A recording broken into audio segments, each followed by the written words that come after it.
지금도 늦었다는 말이 정말 많이 나오고 있는데 안철수 대표의 국민의당 출당 결론 못 내고 있습니다. 김수민, 박선숙 의원과 관련된 얘기죠. 17시간의 검찰 조사를 마치고 나온 오늘 새벽에 박선숙 의원의 목소리부터 직접 들어보시죠. 구속되셨는데요. 어떻게 생각하시는지 좀 한마디만 해주세요. 지금 제가 드릴 말씀은 없습니다. 검찰에서 주로 어느 부분에 집중 소명하셨나요? 조사의 성실에 임했습니다. 더 이상 드릴 말씀은 없습니다. 김수민 의원이 네, 조사받는 사이에 왕주현 사무부 총장이 구속이 됐는데 마음이 꽤 착잡할 것 같아요. 예, 사실은 이제 국민의당의 이 리베이트 의혹 사건이 선관위의 고발 이후에 이제 드디어 이제 검찰 수사에 이제 마지막 종착역으로 가고 있는데요. 그렇죠. 저는 그동안의 국민의당의 이 대응이라고 할까 이게 계속 실기에 실기를 거듭해서 이제는 뭐 골든타임이 아니라 이제 되돌이키기 힘든 상황까지 이제 검찰한테 국민의당의 전체의 어떤 그 생사 운명을 지금 맡기고 있는 상황이 되고 있는 것 같습니다. 그렇죠. 그런 상황에서 만약에 검찰이 이미 왕주현 사무부총장을 계속 언론에다가 리베이트가 전혀 의혹이 없다라고 주장을 했는데 구속이 됐단 말이에요. 그렇죠. 그것은 일반 국민의 정서를 본다면 뭔가가 있다라는 생각을 그 합니다. 저 얘기도 좀 했어요. 전 검찰 쪽에서 나온 예. 얘기는. 그러니까 제가 볼 때는 그동안에 선관위 고발 사건이 나자마자 당에서 진상조사를 만들었는데 아무 문제 없다. 돈이 그대로 있다. 국민들 그게 아니라 문제가 없다고 보는 게 아니라 이게 가져가려다 못 가져갔구나. 미수에 그렇다고 보는 거거든요. 그 다음에 책임이 질 게 없다. 의혹이 없다. 계속 부인했었습니다. 예. 그런데 지금 하나둘씩 계속 의혹이 나오면서 결국은 검찰에 구속되는 사태까지 와버린다고 한다면 예. 이제 와서 지금 문제가 되는 왕주현 사무부총장이나 김수민 의원이나 박선숙 의원이 사법 처리까지 간다 한들 그렇게 해서 결과적으로 법적 처리가 끝난다 한들 국민의당이 그동안 한 달 반 동안 입었던 정치적 그 맞아요. 불만과 정치적 피해는 어떻게 됩니까? 지금 안철수 대표가 3번이나 연속 부이야기하면서 엄정하고 단호하게 대처하겠다. 타임을 계속 놓치고 있는 거 아니겠습니까? 뭐가 엄정하고 뭐가 단호한지 모르겠어요. 제가 볼 때는 정말 이럴 때는요.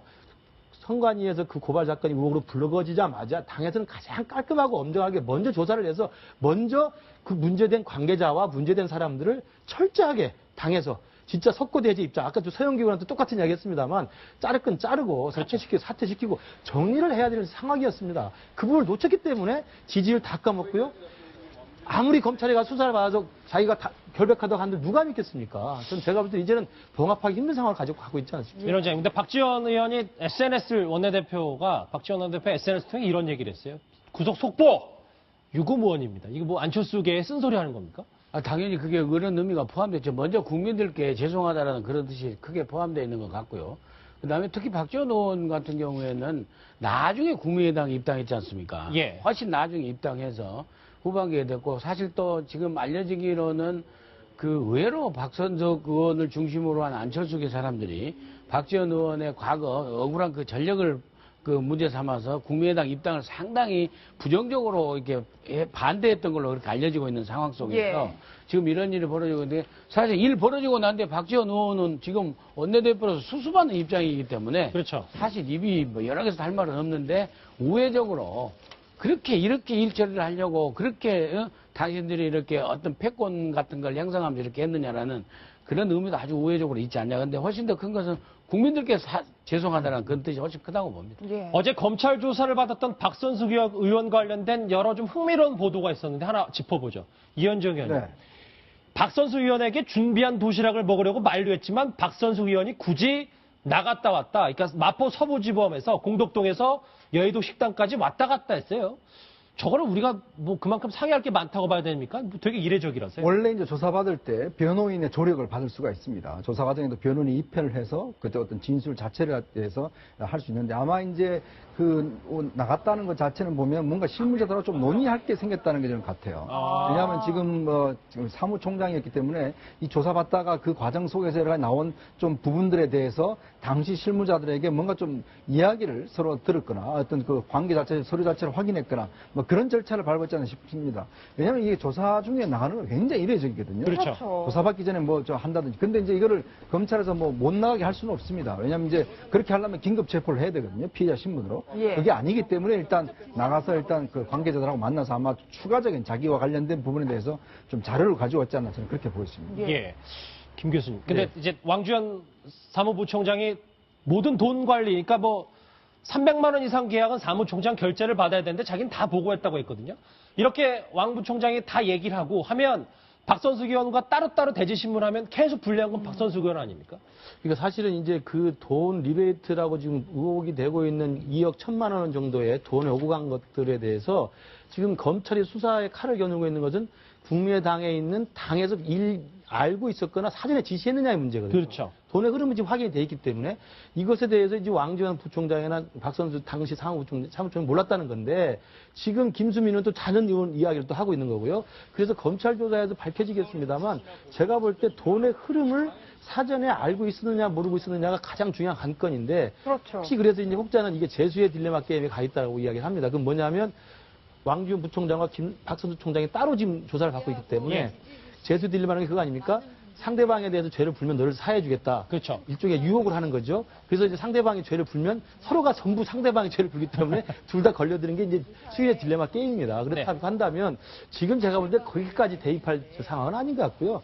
박선수 총장이 사무총장이기 때문에 제도상으로는 부총장 위에 결재 정결권자입니다. 그러니까 사실상 300만 원 이상의 돈이 집행되는 거라면 당연히 박선수 사무총장 결재가 있었을 겁니다. 그렇죠. 문제는 이제 결재를 할 때 이것을 사전에 다 알고 아니면 사전에 지시를 했거나 모의를 했는가 하는 문제인데 이 부분은 이제 당시 선거 상황이라는 게 그렇죠. 국민의당이 신생정당이고 선거라는 게 호떡집에 불난 상황 아닙니까? 정신이 하나도 없을 때거든요. 예. 저도 그때 당시에 당연히 왔다 갔다 해보면 정신이 하나도 없거든요.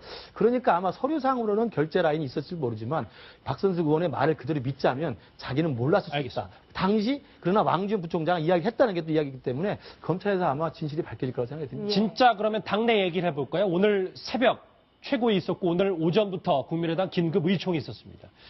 국민의당 당내 목소리 한번 들어보시죠. 최종 결론은 오늘 내지를 못하고 최고위를 소집해서 논의를 하자 이렇게 결론을 냈고요. 그리고 최고위 결과를 오늘 저녁에 다시 의원총회를 필요하면 열어서 보고하는 형태로 하자. 지도부 거치라기보다는 해오는 과정에서 지도부도 일정한 책임이 있는 거 아니냐 이런 의견이 있었습니다. 또 일부에서는 때로는 책임 있는 모습을 보일 필요가 있다 이런 말씀도 있었고요.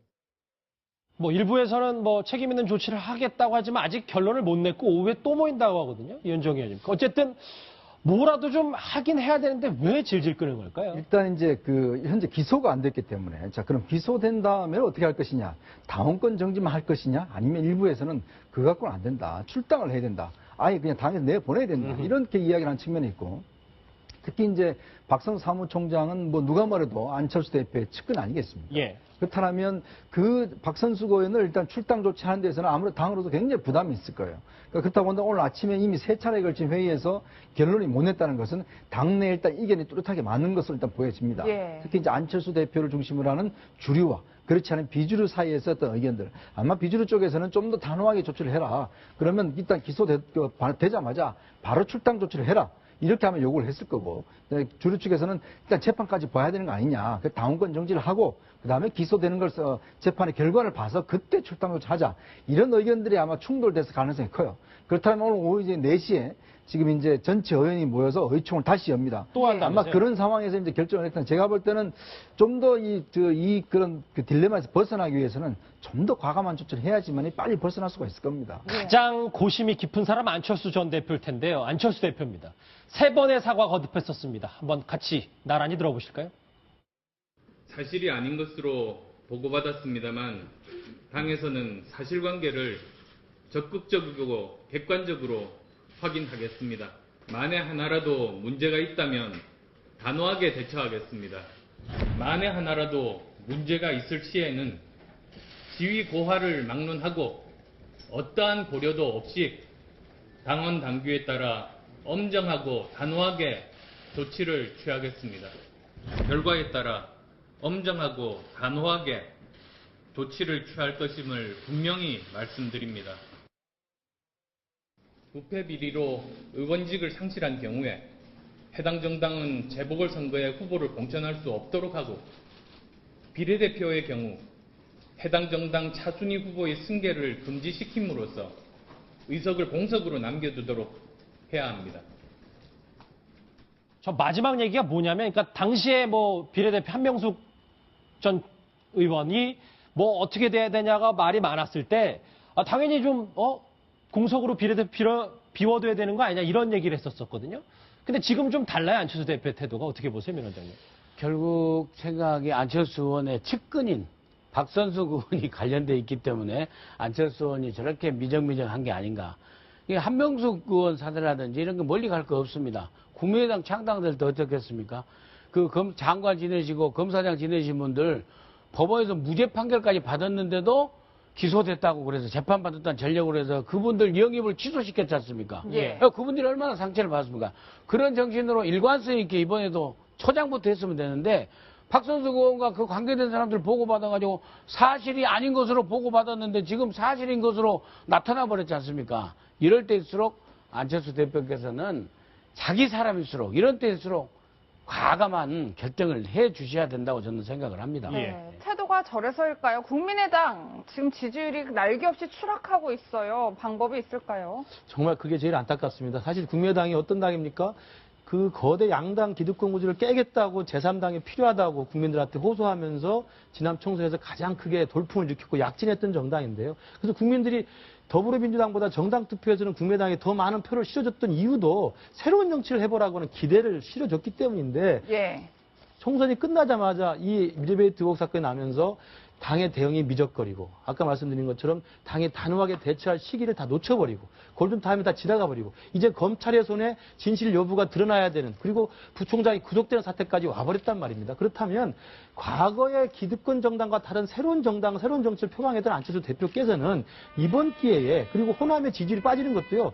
그 당에 대한 기대가 실망으로 빠지기 때문에 이게 지지율이 하락하고 있는 거거든요. 그래서 그렇죠. 총선에서는 다 호남이 사실 몇 석을 제외하고 전부 국민의당에 다 석권을 했었던 것도 바로 그것에 대한 기대감이었는데 이 부분이 리베이트 사건으로 추락하고 있어서 더불어민주당이 지금 상승하고 있습니다. 그렇죠. 그래서 저는 국민의당이 이번에 창당 이후에 최고의 위기라고 좀 자각하고 그냥 대충 넘어가는 식의 알겠습니다. 범합엔 꼬리 자르기 식이 아니라 단호하고 엄정한 것을 말씀으로만 하지 말고 정말 실제 모습으로 자기 손을 깎는 자기 뼈를 깎는 그런 각오로 문제 해결책을 내놓는다고 생각을 합니다. 지금이 대선 6개월 전이라든지 총선 6개월 전이라면은 양당이 공이 이랬겠어요? 그렇지 않습니까? 서영교 의원 문제도 그렇고 이 박선숙 의원도 문제고 선거가 코앞에 닥쳤다면 이렇게 했냐고요. 예. 선거 더 끝나고 재빠르게 했겠죠. 선거 끝나고 나니까 국민 눈높이하고 전혀 다른 행보를 하고 있지 않습니까? 알겠습니다. 예.